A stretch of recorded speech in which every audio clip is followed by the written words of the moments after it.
Halo para pecinta YouTube semuanya, kembali lagi dengan saya Kato, dan kali ini saya ingin berbagi sebuah sejarah yang terjadi di sekitaran abad 19 dulu di saat Indonesia masih menjadi Hindia Belanda. Nah, sejarah ini sangat jarang banget orang tahu tentang perbudakan yang terjadi di Sumatera Utara, tepatnya di kota Medan. Pada tahun 1863, di Labuhan Deli, ada seorang pedagang tembakau Belanda datang ke Labuhan Deli tersebut bernama Jacob Nienhuys.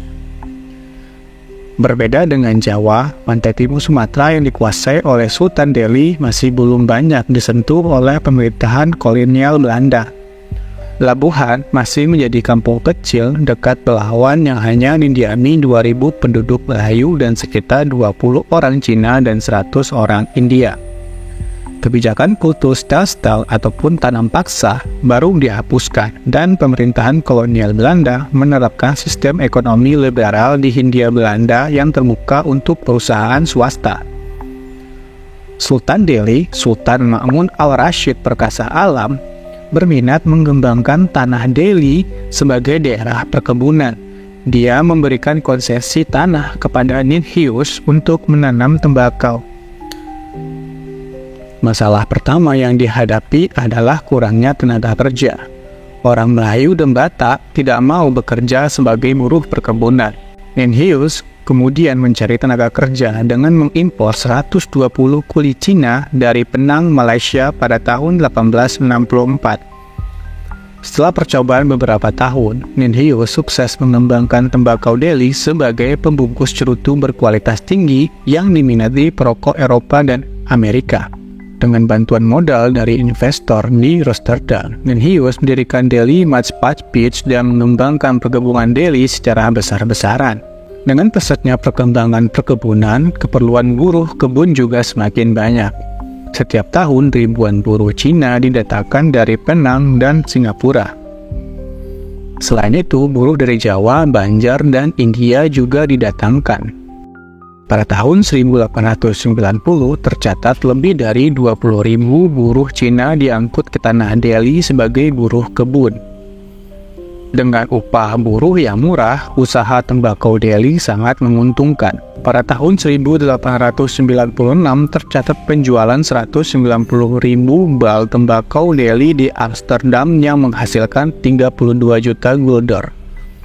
Kalau dikonversikan dengan uang sekarang sekitar 450 juta US dollar atau setara dengan 6,5 triliun rupiah.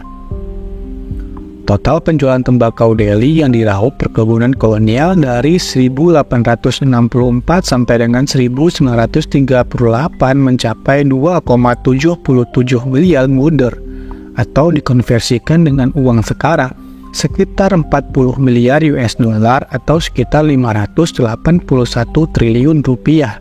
Namun dibalik kesuksesan dari penjualan tembakau Delhi ini, perlakuan perusahaan perkebunan Belanda ini terhadap buruhnya tidak lebih dari perbudakan. Rasisme adalah lazim, orang kulit putih adalah sang tuan dan penguasa mutlak. Sebuah surat tertanggal 28 Oktober 1876 oleh Franz Karl Foch, asisten residen di Sumatera Timur, mencatat, yang mana dalam surat tersebut mengatakan memang suatu keajaiban buruh Cina bisa tertarik datang ke daerah perkuliahan untuk dipukuli hingga mati, atau setidaknya diperlakukan dengan kejam sampai luka yang mendalam. Baru-baru ini, saya mendengar cerita tentang seorang Eropa yang dengan bangga menceritakan bagaimana dia menggantung seorang buruh sampai mukanya menjadi biru. Begitulah kira-kira catatan yang dibuat oleh Franz Karl Foch ini pada tahun 1876 tersebut. Bahkan Nienhuys penuh rasisme dan dia sempat menulis bahwa orang Cina adalah penipu yang licik, dan orang Jawa adalah orang yang malas, dan orang Batak adalah ras yang terbelakang. Kalau kejadian itu tempat tertulis pada tahun sekarang, mungkin itu akan menjadi sebuah protes yang besar-besaran dari semua golongan etnis di Indonesia. Artikel di Sumatera Post edisi 30 Mei 1913 menuliskan bahwa sekitar tahun 1867 sampai dengan 1868, Ninhius dituduh mencambuk 7 kuli Cina sampai mati. Walau kasus ini belum terbuktikan dan juga tak terbantahkan, Sultan Delhi memerintahkan Ninhius untuk meninggalkan tanah Delhi dan tidak diizinkan kembali lagi. Pada tahun 1869, J.T. Cramer menggantikan Ninhius sebagai administrator perusahaan Delhi untuk mengontrol ribuan buruh dari Cina dan Jawa. Cramer merancang ordinasi ataupun peraturan kuli yang disahkan pemerintah Hindia Belanda pada tahun 1880. Peraturan tersebut menyebutkan bahwa para pengusaha kebun melakukan kontrak langsung ke sang buruh untuk kerja penuh di kebun selama 3 tahun. Para pekerja dikontrak 3 tahun untuk membayar hutang transportasi mereka ke tanah Delhi. Kelihatannya peraturan tersebut menaruh perhatian terhadap kehidupan buruh. Namun peraturan tersebut juga membenarkan para pekebun melaksanakan pidana sanksi atas buruh yang mengingkari persetujuan tersebut. Ordinansi tersebut memberikan kuasa kepada para pekebun untuk menghukum para buruh yang diperkirakan tidak patuh, malas, atau melarikan diri. Asosiasi Perkebunan Tembakau Delhi juga didirikan pada 1879 untuk memonopoli perkebunan tembakau di Delhi. Cramer juga melobi pemerintah Belanda agar mendatangkan buruh langsung dari daratan Cina. Pada tahun 1900, 6.900 buruh langsung didatangkan dari pelabuhan Swatau di Provinsi Guangdong dan Hong Kong. Dari tahun 1888 sampai dengan 1930, lebih dari 200.000 buruh Cina telah diimpor ke tanah Delhi. Awal 1910, pekerja dari Jawa juga mulai secara besar-besaran didatangkan untuk membuka lahan baru untuk perkebunan karet. Pada tahun 1930, terdapat 26.000 orang Cina, 230.000 orang Jawa, dan 1.000 orang India yang bekerja di perkebunan Delhi. Para pekerja ini harus bekerja 10 jam per hari, 7 hari per minggu, dan hanya mendapatkan liburan 1 hari per 2 minggu saat gajian. Pada tahun 1902, Van den Brand, pengacara Belanda di Medan, mengungkapkan kebrutalan para pengusaha kebun tersebut terhadap para buruh dalam pamflet yang berjudul The Leonard Will Tell, atau dalam bahasa Indonesianya yaitu Jutawan dari Delhi. Publikasi Van den Brand ini dianggap sebagai mutu tuli tanah Delhi. Pemerintah kolonial merasa wajib untuk merespon dan mengirim jaksa J.L.T. Remfrev menyelidiki kasus tersebut. Laporan Remfrev pada 1904 menggambarkan perlakuan yang amat buruk terhadap kuli kontrak ataupun buruh kontrak. Namun laporan itu hanya disimpan dalam berkas dan hanya pada 1987 ditemukan oleh Jan Breman, peneliti Universitas Amsterdam. Tan Melaka yang setahun mengajar anak-anak kuli kontrak di Delhi pada 1920-an menggambarkan kehidupan di sana kurang lebih seperti ini. Kata Tan Melaka, Delhi memang tanah emas dan surga bagi kelas kaum kapitalis, namun hanya tanah untuk meneteskan keringat dan air mata, tanah kematian dan neraka bagi kaum buruh. Para kuli melakukan kerja paksa, mereka adalah budak. Para kuli membanting tulang dari dini hari sampai malam, mendapat upah yang cukup buat mengisi perut dan menutupi punggung. Tinggal di bangsal seperti kambing dalam kandangnya, sewaktu-waktu dipukul dan dimaki Godverdong.